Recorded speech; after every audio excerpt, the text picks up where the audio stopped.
Hey, everybody, it's Donovan with the Music Retail Podcast. I want to thank you for being here today and for watching today's episode. I think you're going to really, really enjoy it. You know, my goal with the Music Retail Podcast is to interview people that are interesting, that have something to give and to share, that can help you build a better business. In order to make sure you receive future updates, please like and subscribe. That not only will keep you in the loop for things as they come up, but it also helps the YouTube algorithm to know that people actually like this content and will share it around. Okay, let's get to the interview. Music, yeah, right. Welcome to the Music Retail Podcast. This may not be the voice that you were expecting to hear, but I am your guest host for today. I'm Robert Christie, and I am here with an unusual guest, Donovan Bankhead. How are you, Donovan? Thank you. I'm very well. I'm definitely an unusual guest, that's for sure. I'm a guest on my own podcast. Many of you but are. We're turning it over. We're turning it over to you for the day. That's because we want to know more about Robert's you. in charge for the day. I feel like many of the people listening are undoubtedly regular listeners, and they hear a lot of really good content on your podcast, but you have a lot to contribute as well. And I know that you do during the course of your interviews, but I thought that maybe it would be a good idea to put you in the hot seat and see how it feels. Taking in mind that many of the people who are listening today know something of your background, I think it's still a good place to start for first-time listeners and to fill in any gaps you feel might be missing. But maybe just kind of go through your story. How did you end up where you are today? Yeah, that's a good question. What mistakes did you make? Definitely there's been a lot of happy accidents that got me to where I am today.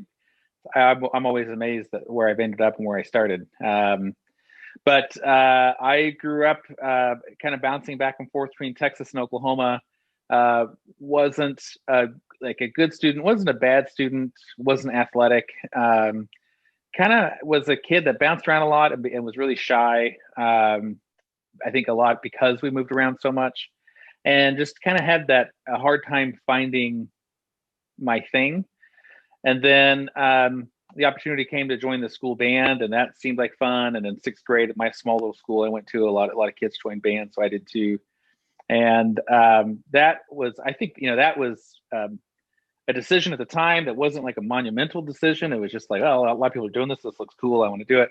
And of course, that was the beginning of something that drastically changed my life. It gave me the original social network of friends, and something that I had some aptitude for and definitely an interest in.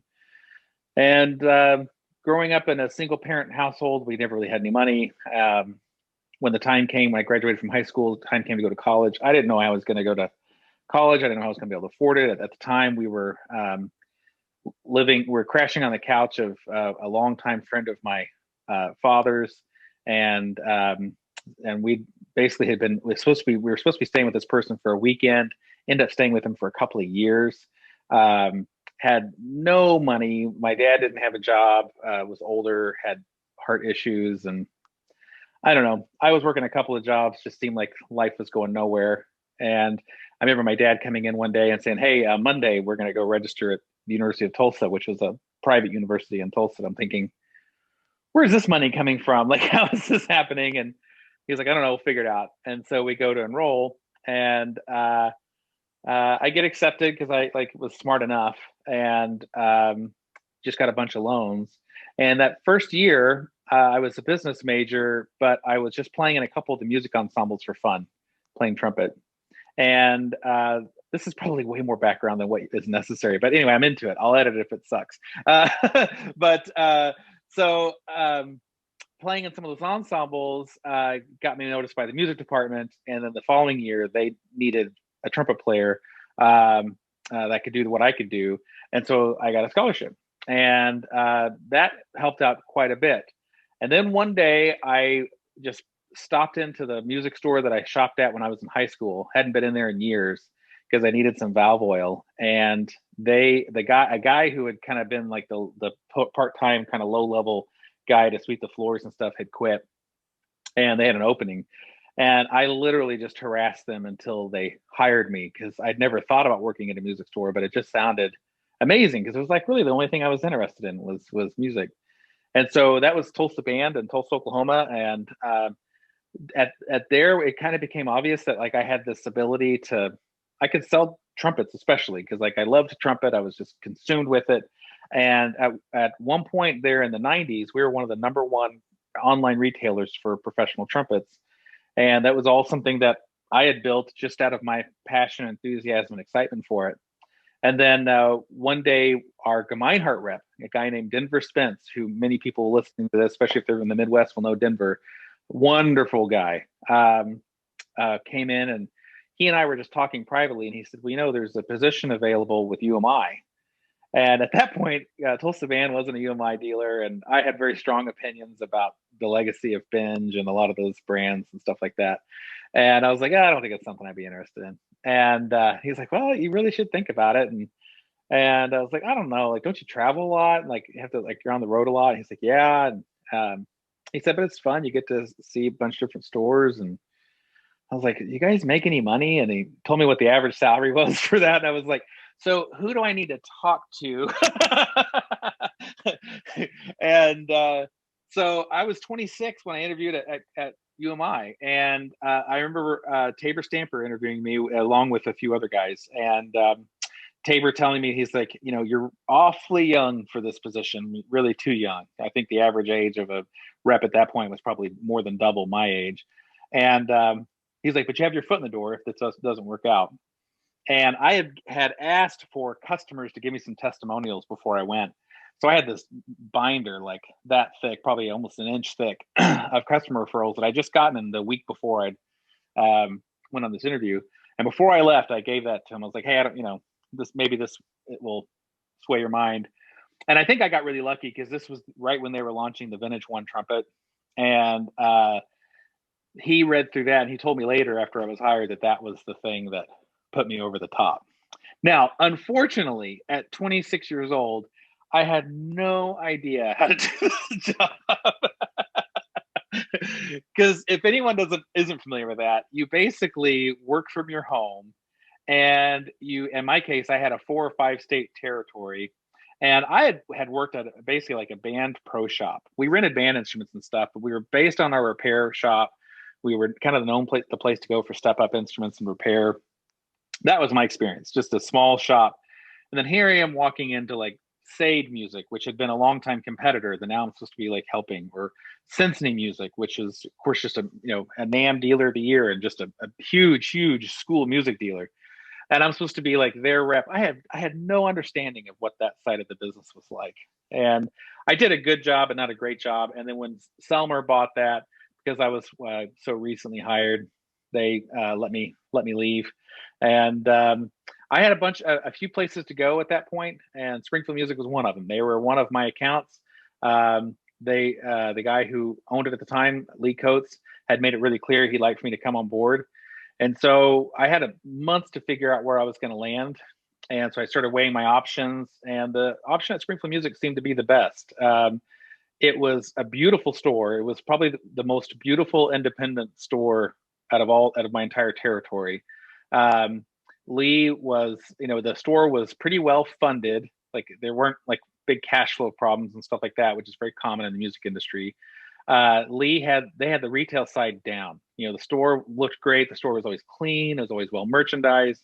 What they didn't have is the school music side of it. And they had bought a small school music dealer about the year before. So they had a good repair shop, but they just didn't have anyone that could do that. And there was also just a little bit of lack of leadership for the company in general. And so I came into a good situation and was able to make it better. And that really made all the difference. And the other thing that was just tremendous for me was, Lee had a reputation, especially, of being kind of hard-nosed and sometimes very difficult to work with. But he was always very surprising. He would get upset with me over things that I would have never imagined he'd be upset over. And then the things where I thought for sure I'd get fired, he'd be kind and understanding. And but he allowed me to grow and learn, and just a tremendous relationship for me. And so being at Springfield Music now for nearly 20 years, he started taking a step back within the first year or so of me being there. And then he more or less retired within the first few years, probably the first 3 to 5 years. And then so I just was able to run it. And gosh, I got to learn so much over that time. And of course, attending NAMM shows and NASMD shows and other stuff, it really helps you to kind of get along. But that's the long, full, complete history of my background that will definitely need to be edited down. Well, no, it's good. It's good. And this kind of background, it's interesting to me because it's not all that, a lot of elements of it are not all that uncommon. I think that many of the people that end up in this industry didn't know that this is where we were going to end up. And through the kindness of strangers, right? Yep. We find this path, and you know, in your case, the cream definitely rises. So now you're at Springfield Music. You get yourself to a position, I can't even remember, it was like they called you whatever it was, vice president. What is the journey there then to now owning the company? How did that come about?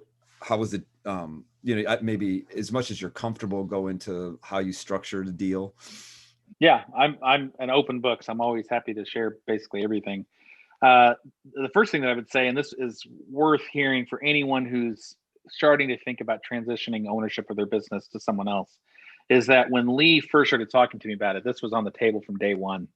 I remember standing in the office at Springfield Music, calling Lee on the phone because he wasn't there, and asking him, they were searching for a road rep at that point, asking how the search was going, and him telling me that it was going terribly, and that, you know, he'd like for me to come on board and to do it.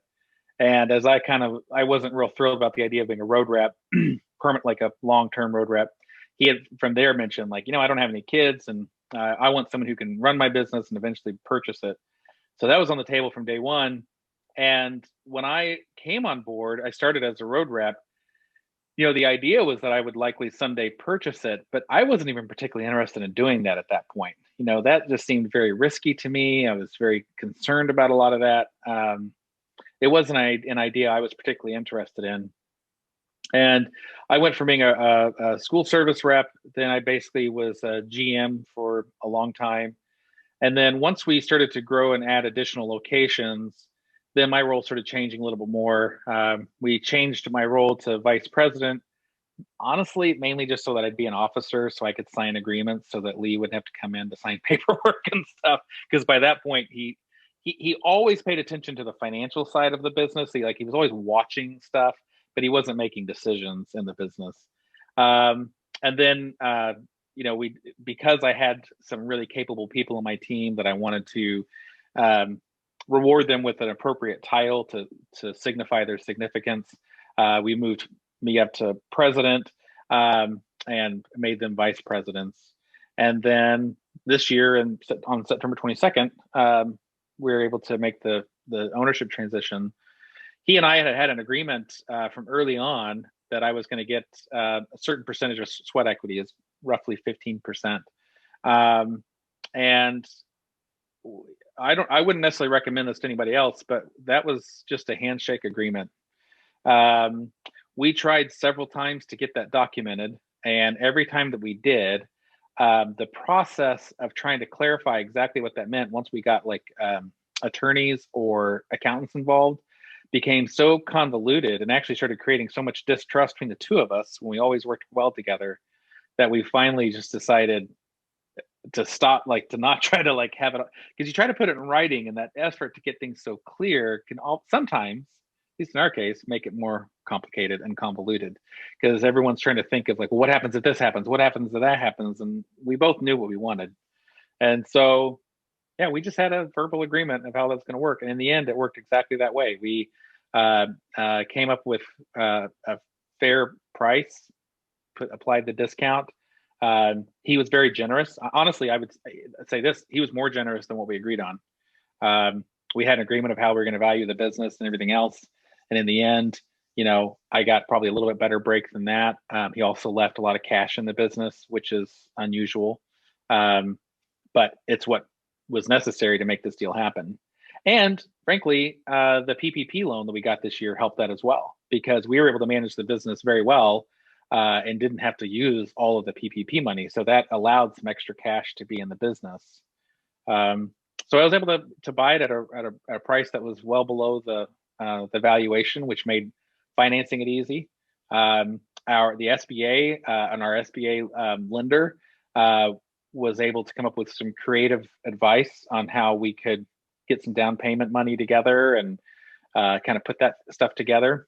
And so it happened pretty smoothly and pretty quickly. I would say that once we decided that this was something we were likely to pursue, it took 90 days to execute it. We actually started working on it in March, but I wanted to wait until after rental season just to get a sense of how things were going to be. I knew rental season was going to be bad, but I just wanted to know how bad. And part of how we were able to make it through this year as well as we did was we've got a great VP of Finance, Amanda Reuter, and Amanda had gone out and done some cash flow forecasts and some financing forecasts to kind of figure out like, okay, if things are this bad, then like we're okay. But if they get worse than that, we're going to be in trouble. And so, we wanted to watch that, and we were able to kind of, get over the line of what we felt like was survivable. And that was how the deal happened. And I don't know that I'd want to like publicly describe all the details of how the financing came through for the SBA, but would be happy to privately talk to anyone about it. So if anyone wants, is in that position where they want to know about it. But the other thing I can share as well that was really helpful was through the PPP process. The SBA has this program where they would make the first 6 months of payments of your loan. So it's not a 6-month forbearance. They're making the first 6 payments. So in our case, that basically meant another, almost $200,000 in discount off the loan. So I have yet to actually even make an SBA payment. But what I've been doing this entire time is every month when the SBA payment would be due, we're just putting that money over into a savings account.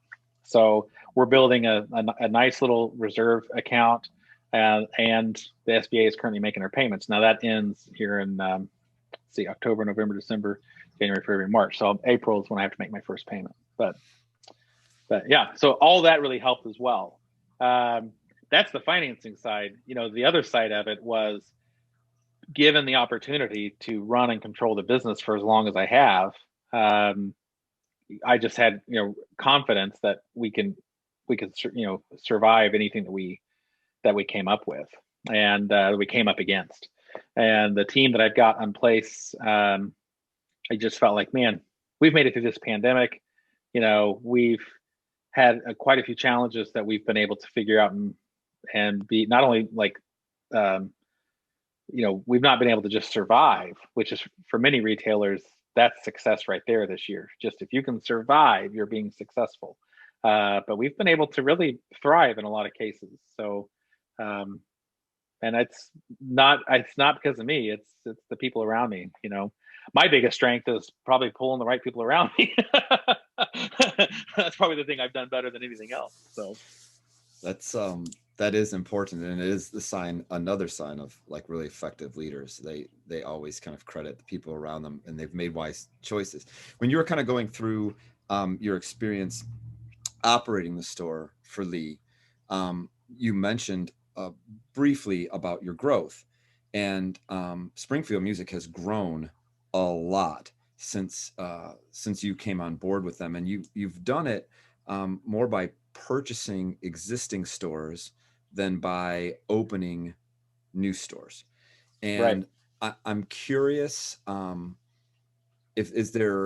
I'm curious about two things. First of all, what you look for in a business, like what makes it worthy of purchase to you, and why is that more attractive to you? Because a lot of times when I see music stores that are for sale, it's usually a fire sale. A lot of times because it's horribly mismanaged, but sometimes just because it's not a good business. Right. So advantages of purchasing versus opening a new store, like where is your philosophy and experience there? Well, so I've done both. I've been successful buying stores and fixing them.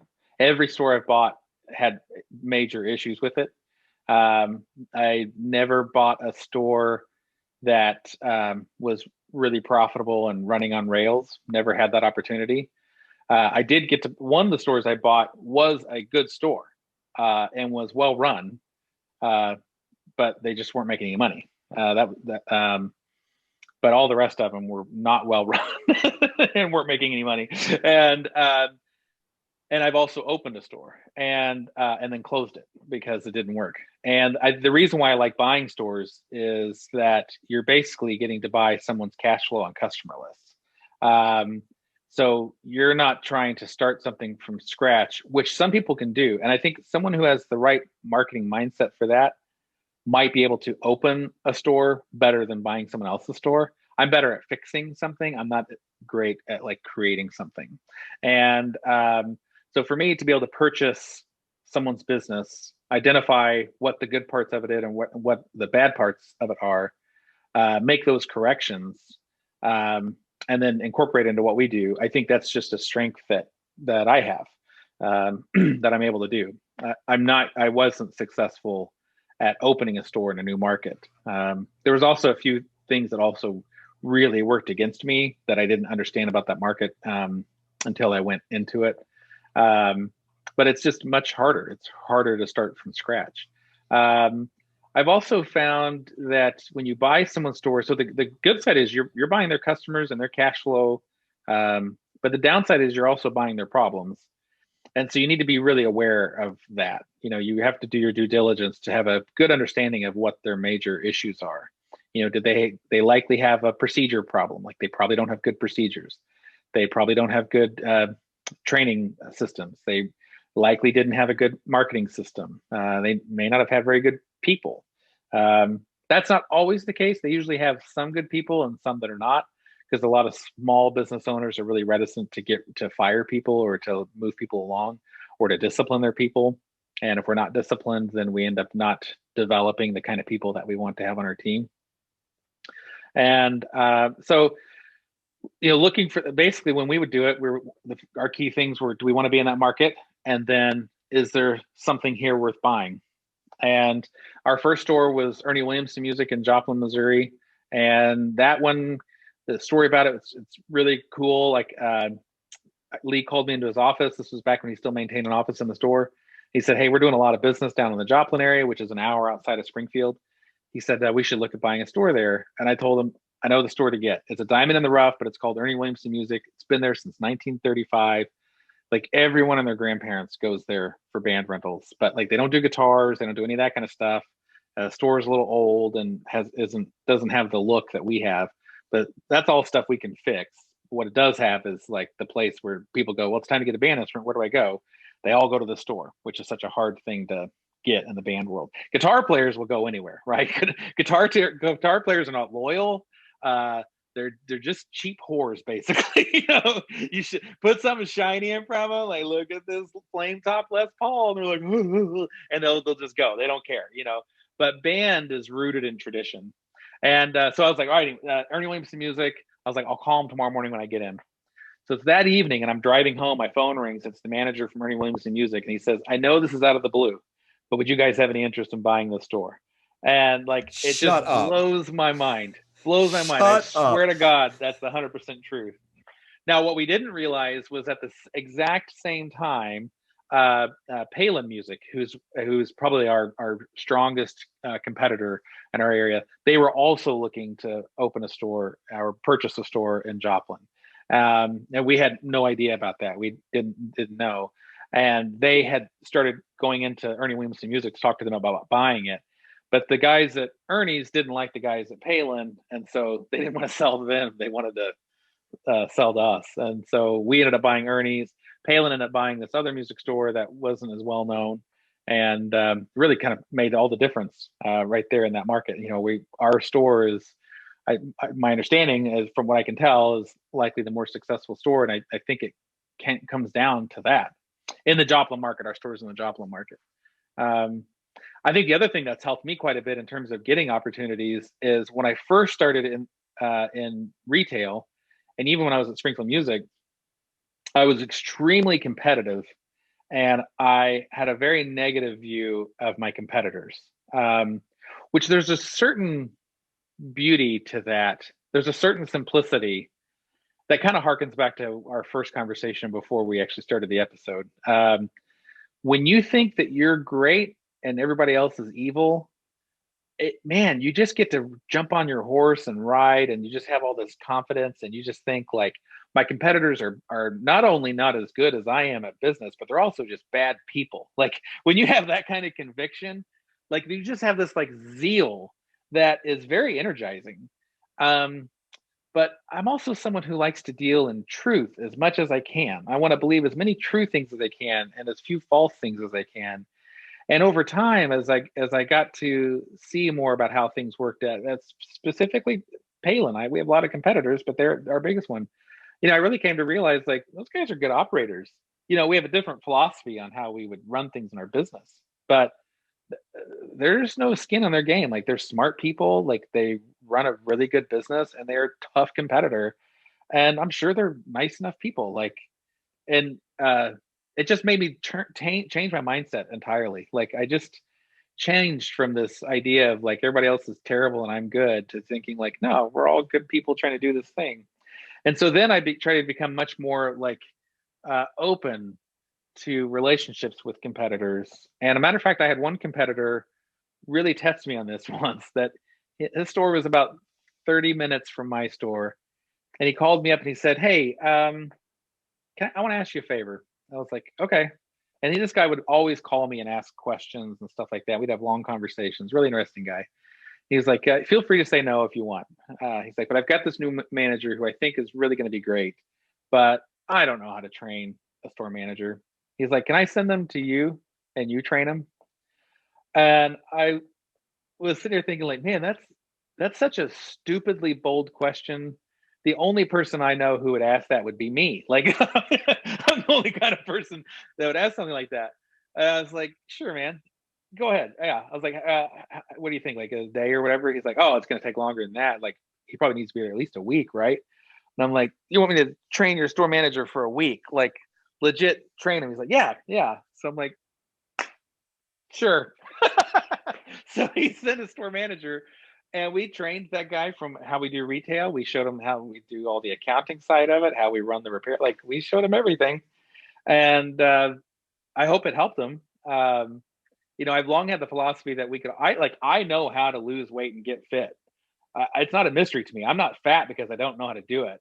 I'm fat because I don't want to do it. If someone else could do it for me, it'd be great.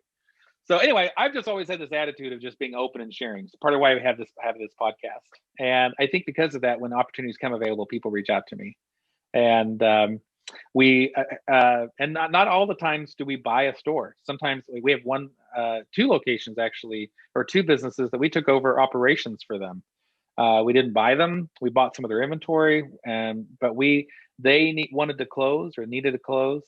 And we helped them with that in a way that was most beneficial to them, that also benefited us. But I put their interests first and then try to see how we can win along with them.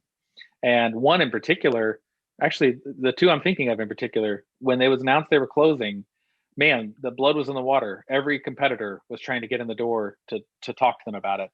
And in both cases, they wouldn't talk to anyone but me. And I earned that trust through the years of relationship I had with them. And I think I solidified that trust in how I handled that whole procedure of like, hey, this is what's best for you. I'm happy to just give you cash if you want, but if we're going to do that, it's going to be what's best for me. But there's a way we can structure this where you get the most return out of it. And then I also benefit from it as well. And I think that's helped quite a bit. So the Cliff Notes version of that is I would say, like, if you're just one of those people that has that really creative mindset, you built your business from scratch and it's really fantastic, then you might be able to go open something. Like if you've got a secret sauce that nobody else has that you can clearly define and identify, then you might be able to just do that. But a lot of times you can purchase someone else's business for far less than you could open one for, and you're going to get their customer list and you're going to get whatever incoming traffic they've got and cash flow they've got. You'll likely get inventory, which you can purchase that right. And just know that you're also buying their problems and you have to fix those. But I've had more success with purchasing existing stores. it's interesting as you went through this, you talked about structural issues within these businesses, right? And your confidence to overcome the structural momentum in a business. And so I'm just wondering if, when you look at these businesses, what you actually value the most is their relationship with their community. Like, do you think working a lot of momentum in terms of having a bad relationship with your community as a place where you wouldn't want to be? You'd much rather fix internal structural problems in a business? Yes, I have never bought a business that had a bad reputation. Wait, let me think through that. Yeah, There have been the some. only one that I bought, and they didn't have a bad reputation in the community. They maybe weren't serving their business clients, like the school accounts, the way the schools really wanted to be serviced, but they didn't. But they were still liked personally. But we bought that and basically just kind of closed it. We didn't buy it to keep it open. Um, but you're right. Like I wouldn't even entertain. The only way, I mean, I would do that, but probably not as a going concern. That would be the kind of situation where I would be still, if someone had a bad reputation and their store is for sale, I'd go look at it, because maybe I'm not going to keep it going. Maybe I'm just going to take it over and do a going out of business sale, or maybe I'm just going to buy inventory at pennies on the dollar, or buy the rental contracts or something like that. I'll look at it before I rule it out. But if they have a bad reputation, I likely would not buy it with the intent of keeping it open, because that's a real hard mountain to climb. Right. No, I agree. So last thing on this kind of purchasing your business and acquiring these other businesses. When you came to Springfield Music, um, how much have you changed the culture there and built the culture there since you've been there? And in what ways have you changed it? And then spinning that forward as you pick up these additional businesses, I can tell from our previous conversation that you're not a person that'll hang on to an employee hoping that they'll change, right? Right. I can fix this person. Sometimes you can, but so how did you build the culture, and then how do you go about changing a culture in a business that's broken? Oh man, God, this is an episode in and of itself. Um, so I think I'm pretty good at building culture. I'm good at it because I've had to learn it. Um, it's not like a natural skill set I have, other than having been an employee for so long. Like, no one likes to feel like an employee, um, and no one wants to. I had an employee tell me once. I would really more of a friend and a coworker who still works with me today. Tell me once a previous boss told him, he'd gone up to his boss. He said, "Hey, I have an idea." This boss said, "I'm gonna stop you right there." He's like, "I am paying you from the neck down." And that was the end of it right there. And like that, I just hear that and I'm shocked, and it makes me sad, because there's people that are literally treated that way in their workplaces every day. And I do some business coaching on the side, mainly just for fun, like something I've spent a couple decades learning this. It's nice to try to share it with someone else. Occasionally I'll get a business client that will have the same sort of mindset. My employees kind of suck and they're stupid or whatever. I mean, I've got some problem employees too, but when I do, I'm usually looking at myself to think about, like, what is it that I've done that's allowed it to get to this point? Because I didn't think they sucked when I hired them, and it wasn't apparent that they sucked in the very beginning. So something has caused a change, and you know, we've had culture issues in our business, and when it happens, it can be really difficult. But I learned something that's really really important, and it's something that I really hope that all of us listen and hear this and take it to heart. And this is not my thing; I learned this from somewhere else. But if we don't actively engage our culture with the intention to build it, maintain it, or promote it, its natural stasis is for it to decline and become toxic. So if you just sort of ignore your culture and just go back and do your job, and just if everybody just does their job, everything will be fine, and that kind of mindset, then over time it's almost like water quality. I've got a hot tub outside. If I don't actively maintain the water chemistry in my hot tub, over time the water chemistry becomes worse and worse to the point where it becomes toxic and unsafe to be in.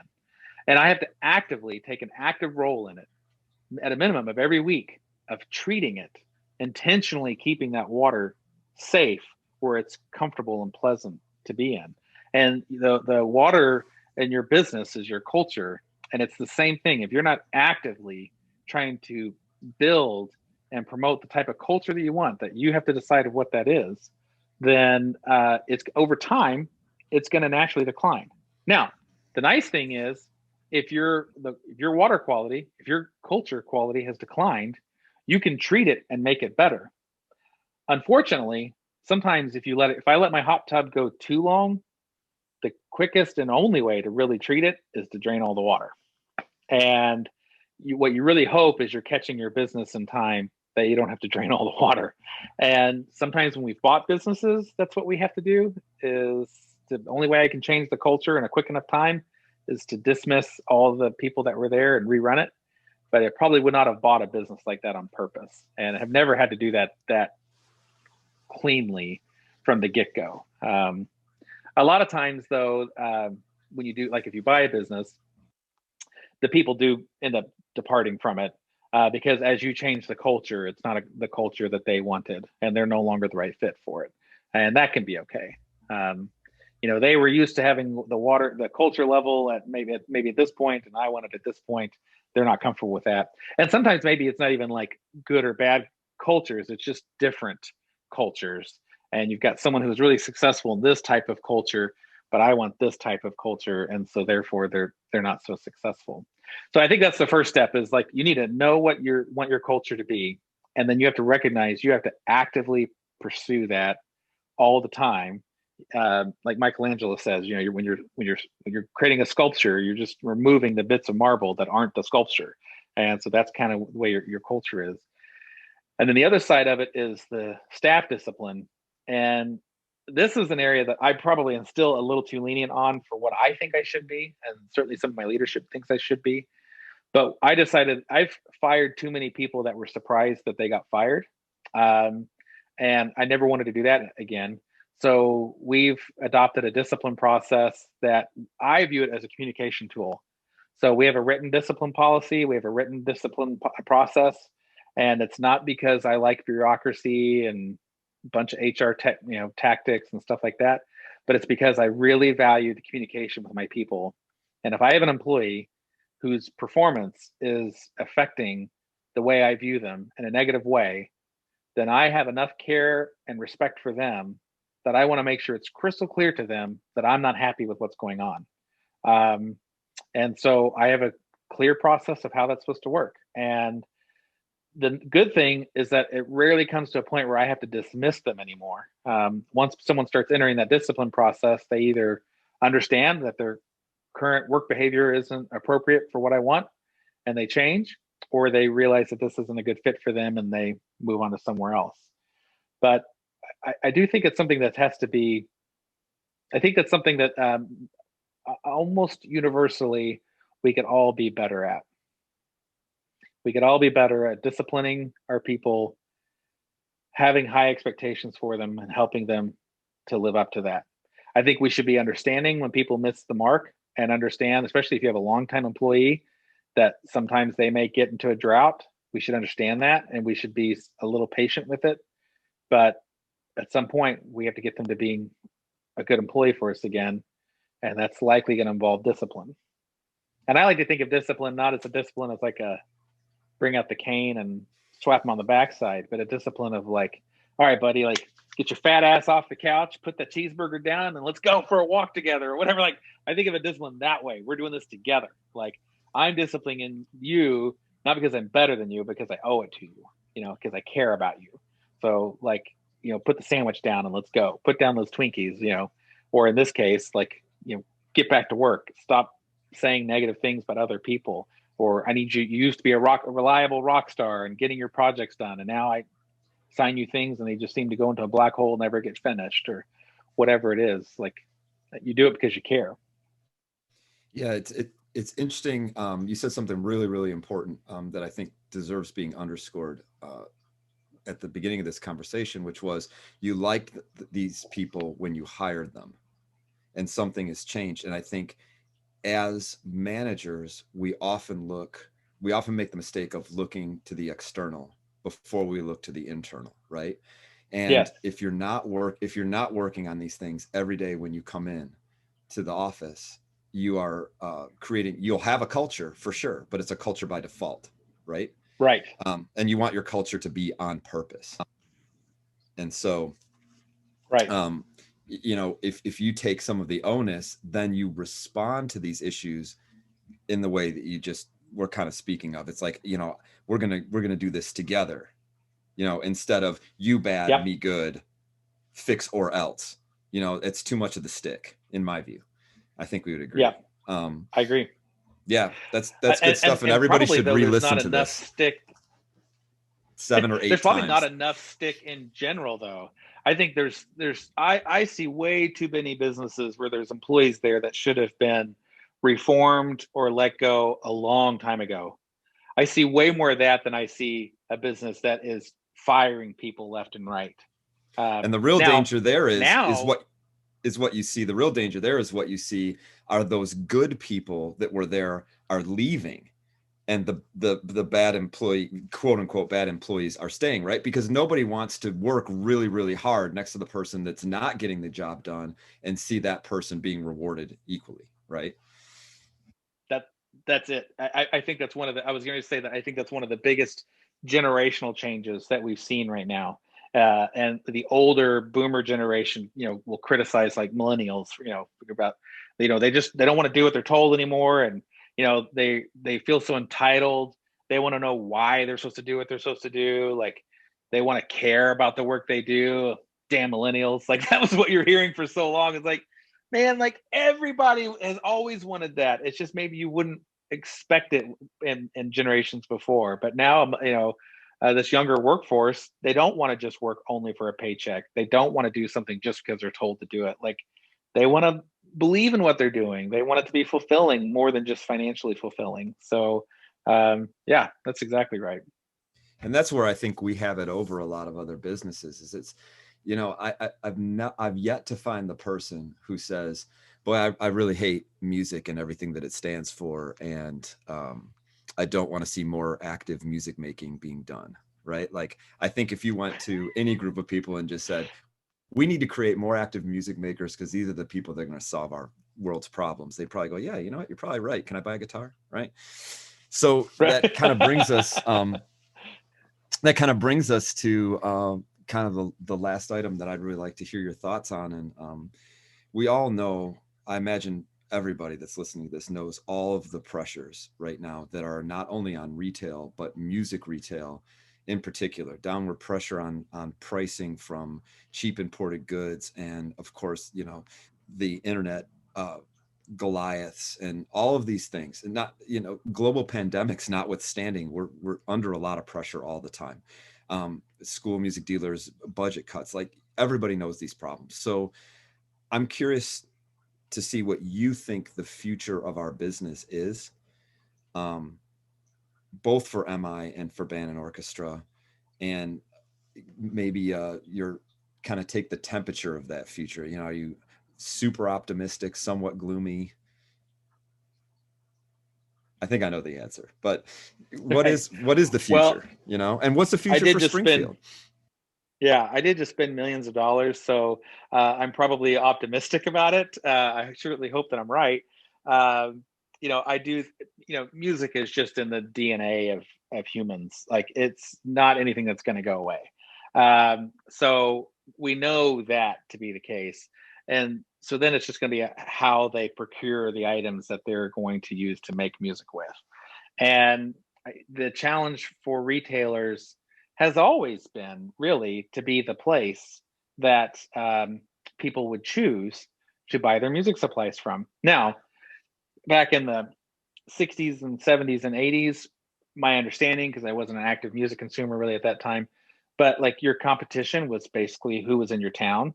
But you still had strong competition, and you still had to provide a more compelling reason to shop with you than with the other guy. And maybe that was by pricing, maybe that was by the lines you carried, maybe it was by the selection, maybe it was by service, whatever your things were. Maybe it's by convenience. And then over time, of course, we've added national and international players in it through the internet and through national competitors.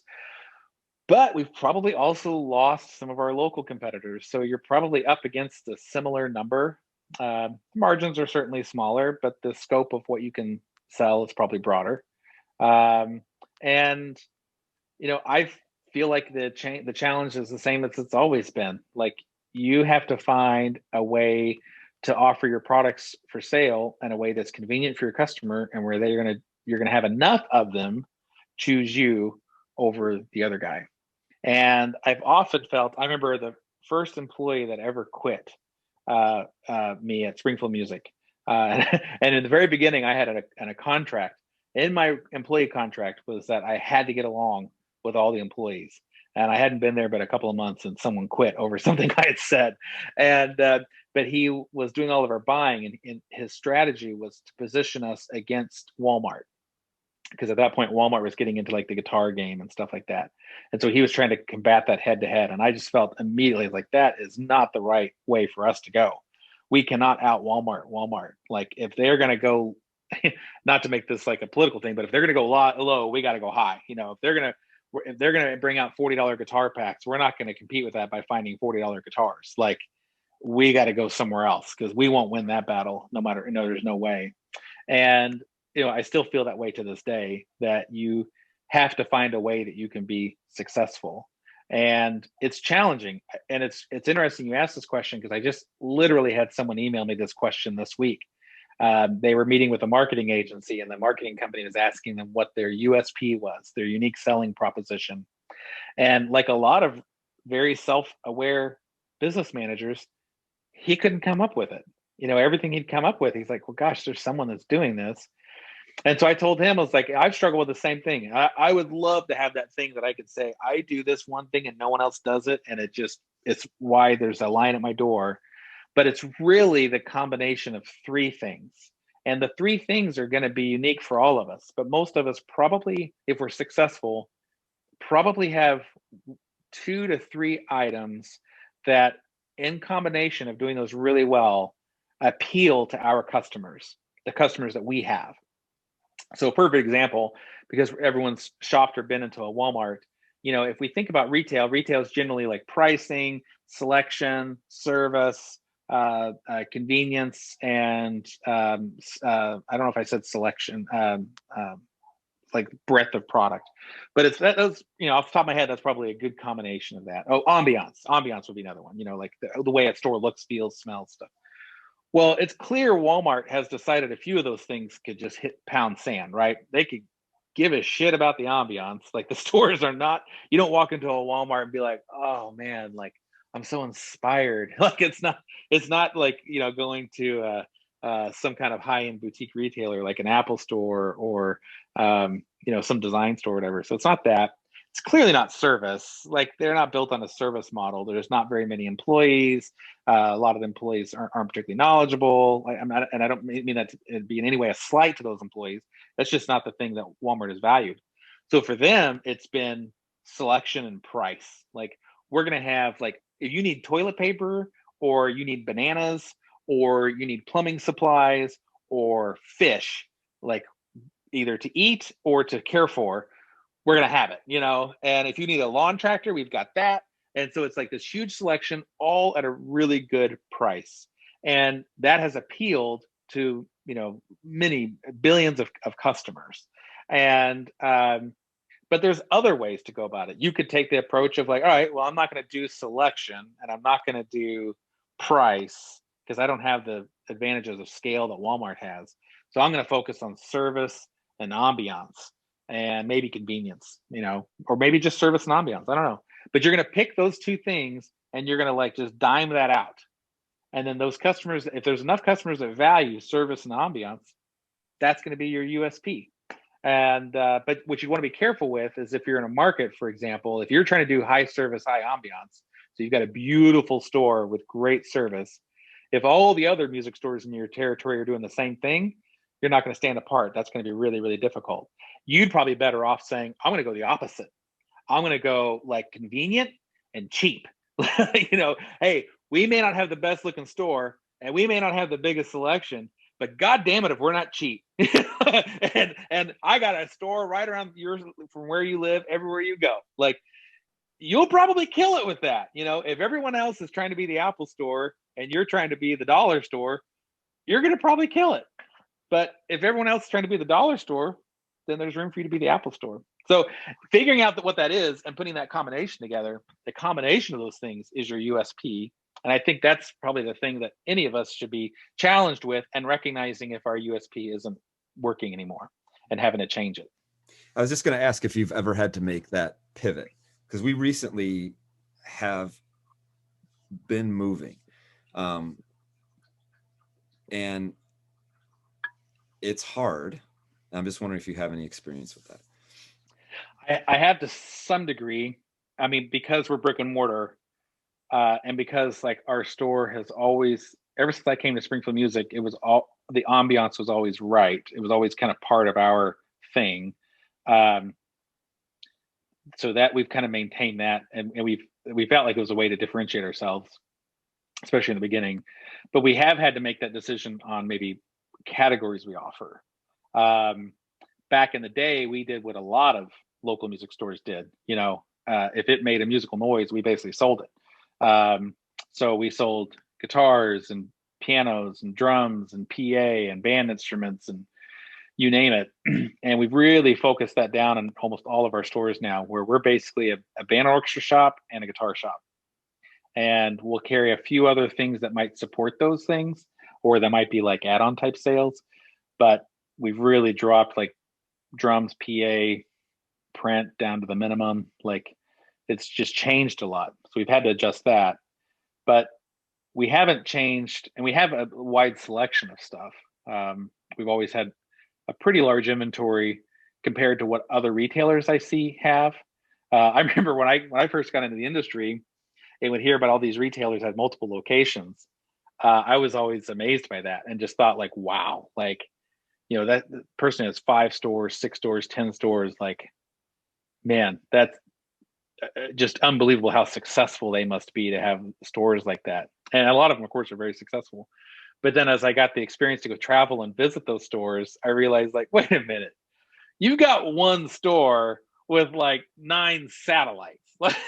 Like, you don't have one 15,000 square foot store and then 9 other 15,000 square foot stores. You've got a 15,000 or 30,000 square foot store and then a bunch of 4,000 square foot stores. Like, that's not what I was thinking in my head, And so we always did it the other way, and which is expensive, but I think has bigger returns, but also bigger problems. Like, my stores are 3 to 4 hours apart from each other because I got to be in an area where I'm big enough where I can draw and pull people in. So I haven't had to change it a lot other than product selection. I'd like to hear a little bit about what you're going through right now and how you're changing it. What are you up against? Well, I've always had the philosophy, always, that I would never compete on price, because you spend a ton of time and energy to be the low price person, and all someone has to do is come in and be 1 penny less, and you have nothing left to offer. Yeah. And the problem with that was I never really took the next step to say, I could have something else to offer in addition to the low price, right? And so one category specifically where we do not do a great job is the really high-end step up and professional stuff. And yet no one in our trade area is really killing that either, which means that stuff is being sold, which means either people are traveling a distance to get it, or they're buying it sight unseen and unplayed, which to me, for really expensive musical gear, right? So like you were mentioning earlier, like a lot of times you really need to be more introspective and not trust what you know so much, right? Mm-hmm. Like, I know that no one's going to spend $8,000 for a musical instrument and never have played it. Well, how do I know that? Because I believe that I would never do that, because obviously in our trade area, there are people that are doing it. And so we're currently working on the right way to make the pivot and say, okay, well, we are going to, and particularly in that category. I'm not interested in being a discounter at every level. Right. Maybe I will be. We'll see how successful this is. Right. But Yeah, if it doesn't work, you discount all the stuff you bought. right. Well, now we're having it's gone from a low price place to a fire sale. But I definitely we're making the pivot to saying, okay, well, advertising discounts is going to be more important of a piece to our offerings at that level, which is hard because we've always been the, well, price doesn't matter if it's not the right thing for you and if it doesn't have the service on the back end, and like the price was the absolute last thing we would discuss. Mm-hmm. And so we'll see how that goes. I was in a group call today with I'm really big into like sharing groups and stuff because I just love to learn what other people are doing. I like to share if I can to help other people, but I'm mainly there because I want to learn. And we were talking about assortment planning today, which is kind of like what you were talking about right now. And the gal talking about it, I thought had a really keen insight to it. And she said, your customers, basically, she's grouped her potential customers, into 4 levels. And after listening to her talk about it, we ended up kind of clarifying those levels to terms that we're kind of familiar with. But you've got like your unconsciously incompetent customers. These are your beginning level people. They're not even really aware they want to play an instrument or whatever. Then you have the consciously incompetent customers. These are the people that like they have a desire to do it, but they realize they don't have any idea what they're doing. Then you have your consciously competent customers. These are people that care about it, but they're actually like they're giving thought about the things that they do and they need help. And then you have your unconsciously incompetent customers. And those are the ones that tend to have the most discriminating taste, and they're the most difficult customer to get. They're the ones that are generally more of an expert on their instrument than you ever will be. And it can be really difficult to get that number 4 level customer. But the level 2 and 3 customer, that is a really great customer to serve that generally needs the assistance of a retailer. And thinking about like, I've only been to one of your stores, but if you're thinking about like trying to, all right, I want to get into like expensive merchandise and selling it, you would likely have to think like, how am I going to merchandise and sell that? Because the one shop I went in wasn't like in that high end area right next door to the Apple store with like tall ceilings and marble floors and all that kind of stuff where you'd expect to see an $8,000 saxophone or whatever.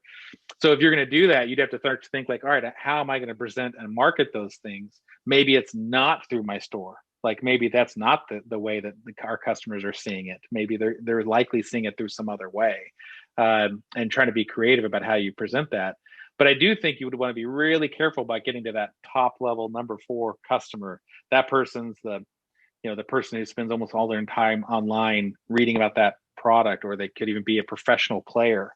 Long time in our industry, like catering to the professional player was sort of like who you're going after. But I realized a long time ago when I worked at Tulsa Band, that pro player, there's not enough of them to make a living on. And they always want it as cheap as they can possibly get it.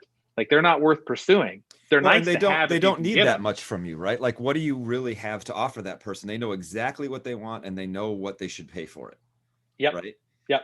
And they don't want to be told anything. Well, they don't need to be told anything or Nope. helped, and they really don't. All they need is exactly what they're asking for, and they want it as cheap as they can get it. Right. Exactly. And how many of those people are actually out there would be another conversation, I think, to have. You I think there's a fair amount, but probably not in Madison Heights, Michigan. But like if you were if you were going to try to set up a worldwide flute shop, yeah, there's enough of those worldwide, or maybe even North America to cover that. But probably not in Joplin, Missouri. Right. Well, I have you and I are in a small group of people, and we're very special. And so I need this last question. I just need we need to hash this out and come to a determination here. Many of you listening may not know that Donovan and I are firm believers in the fact that the moon is made of cheese. And but there's some debate over what kind of cheese it is. So I'll give you the last word here. We know the moon is made of cheese, Donovan. What kind of cheese is it? Oh my gosh, you're making me hungry and constipated just with the thought of that. Some people believe the earth is flat. There's, in light of the last 24 hours, everyone's clearly entitled to their own opinion, even if it's clearly horseshit, right? I want to say something fancier than this, but one of my favorite cheeses is blue cheese. And damn if I don't look at the moon and it doesn't kind of look like blue cheese. I'd like to come up with a more exotic answer than that, but I'm going to go with blue cheese. It's one I enjoy, and I enjoy looking at the moon on the evening, especially when it's low in the horizon and full. And yeah, a moon-sized serving of blue cheese would be delightful. Well, I want to know what yours is. What's yours? I was supposed to be asking the questions today. Gouda. The moon is made of Gouda. Listen, music retail podcast listeners, you've learned a lot today. We've learned a lot about Donovan and his journey. We've learned that opportunities present themselves in all different shapes, styles, ways, forms, and times. And that our cultures are important, and the way we treat and look at our people are important. And that the moon is indeed made of blue cheese. So thank you for your time today, Donovan. Thanks for letting me come on here and do this. A year or however long ago it was, when we did our interview, I said I would do it if I got to interview you one day. So this is a dream fulfilled. So thank you. Oh man, it's an honor. It's an honor to have you do it and want to do it. Like, I'm really grateful. Out of all the interviews I've done, no one's ever asked me to interview me. It's nice to get, and when I do the podcast, I specifically try not to take it over. I can easily do that, as you can see during this. People are tuning in to hear what the other folks think, so it is kind of nice to get to bloviate for once on my opinions on stuff. So I really appreciate it. This is a lot of fun. You do a great job with this. If I ever need a co-host or someone to fill in for me, I'm going to keep you on tap. Did a nice job. All right. Well, thanks, Donovan, and goodbye, everybody.